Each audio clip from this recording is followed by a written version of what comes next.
If you're like me, you spend a lot of time trying to find a good Roblox RPG.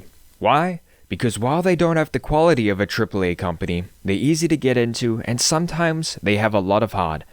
But also I'm broke, so welcome back to my new series where I try and find the best Roblox RPG. Even though I've already played this game before, I wanted to make a video on it. But for the future, I would like this series to be more games I'm trying out for the first time. So, I will soon be making a top 10 tier list of all the greatest games I have played on Roblox. But it's time to play Voxlblade. As you can see, I've already been playing a bit in the past, but it was a while ago. And unlike the last game I played, you can have 3 slots for free. So, let's make a new character. In this game, you can select from a handful of races, which all have different passive abilities.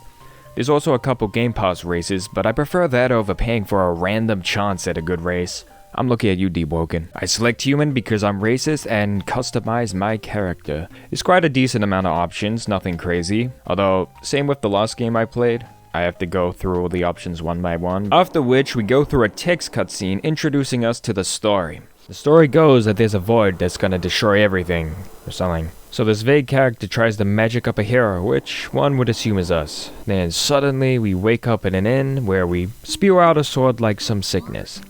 So naturally we're worried we have the sword flu and seek out a doctor. And that's the introduction. Short and sweet. But before that I run into my first quest from the investigator.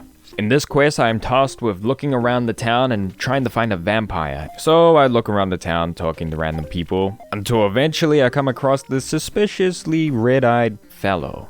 I soon realize attacking him isn't actually what you're supposed to do, so I discover my inventory and find the item he gave me, getting this magnificent cutscene.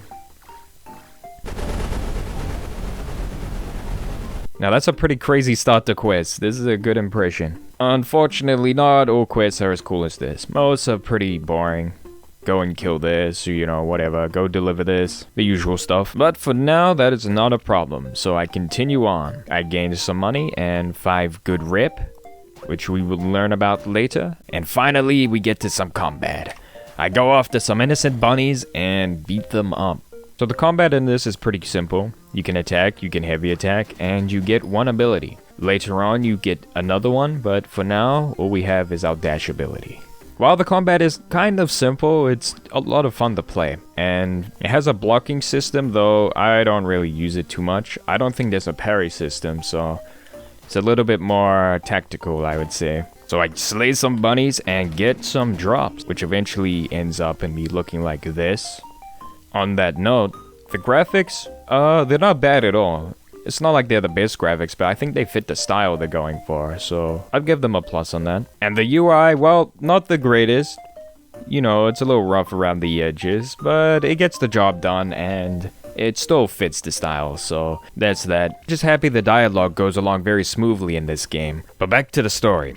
We find this quote-unquote doctor who tells us to visit a sword shrine. Of course, I go the opposite way, exploring the lands, you know, as you do. I'm gonna skip over most of that, but the map is pretty fun to explore.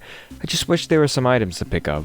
So after spending some time doing random quests and dying in a desert, I find the main story shrine. So unlike other RPGs, you don't find new weapons typically. You find pieces. Then you can choose what piece you want to make a custom sword, which I think is pretty cool.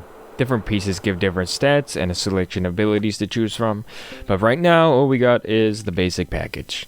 After I'm done looking at this menu, an old man appears. He is the guy from the starting text, and turns out he gave us magic powers or something. We make our way to his little cave and he tells us to f*** off and get stronger. Why did he make us come here to tell us that?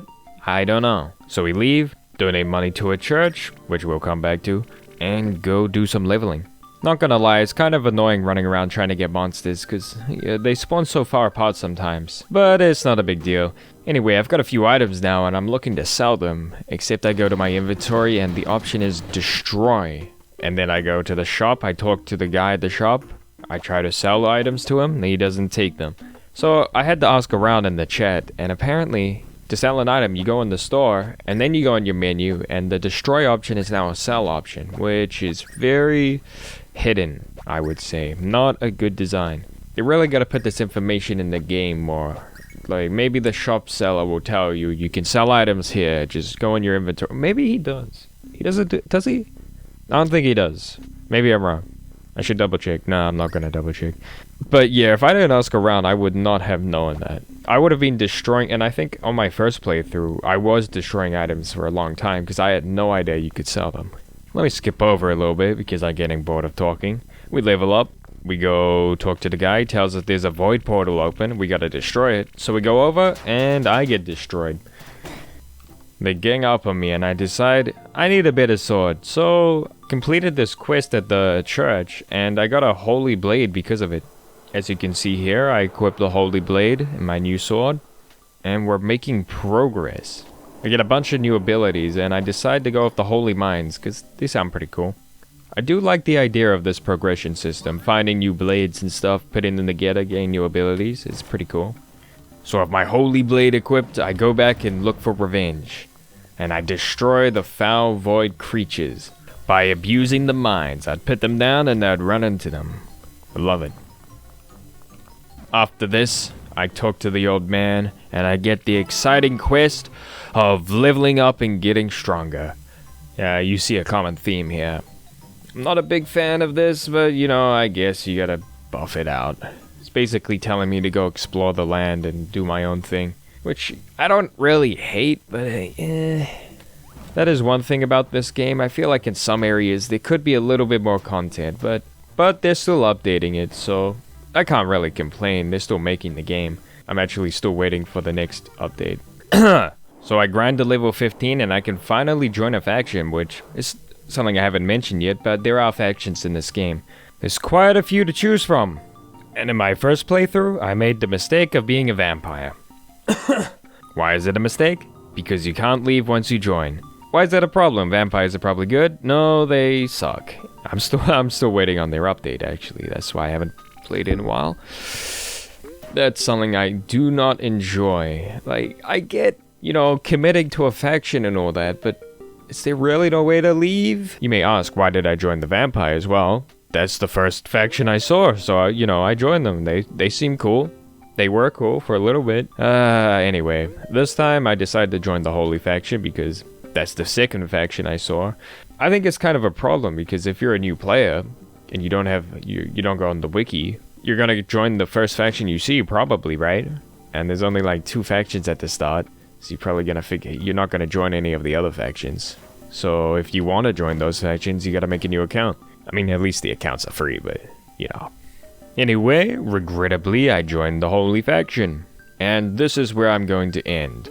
To summarize what I think, it's a good style, decent graphics, the combat is simple yet fun, and progression is interesting. Exploring is fun too, but it doesn't feel that rewarding, and it's not required since you can see all the quests with a button. Forgot to mention that.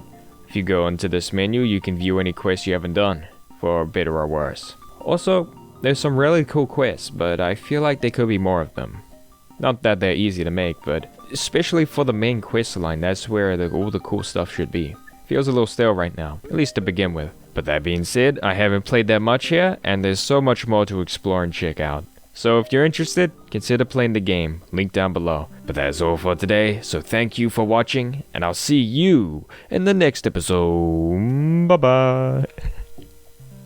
I always wanted to say that. Never go away.